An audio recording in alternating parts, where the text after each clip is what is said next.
అసలు బైబిల్లో ఒలివ చెట్టుకి ఎందుకు ఇంత ప్రాముఖ్యత ఇవ్వబడింది? పరిశుద్ధ గ్రంథంలో అనేక మంది వ్యక్తుల గురించే కాకుండా ఎన్నో మాదిరికరమైన చెట్లు, జంతువులు, కొండలు, పక్షుల గురించి కూడా వ్రాయబడి ఉంది.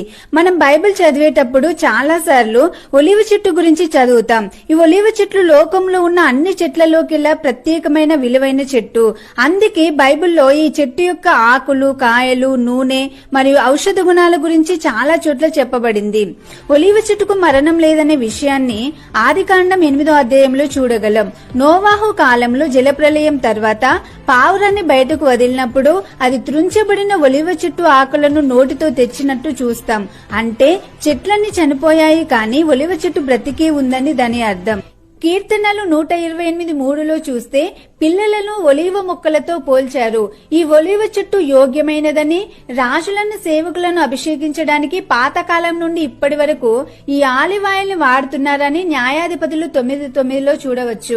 ఈ లోకంలో ఉన్న petrol, diesel, kerosene, palm oil ఏ నూనెకైనా పొగ వస్తుంది, కానీ ఒలివ నూనెకు పొగ రాదు. అందుకే నిర్గమకాండం 27:20లో చూసినట్లయితే భూమి మీద ఎన్నో చెట్లుండగా దేవుడు మోషేను ప్రత్యక్షపు గుడారంలోని దీపవృక్షంలో ఆలివ్ నూనెనే వాడమని చెప్పాడు.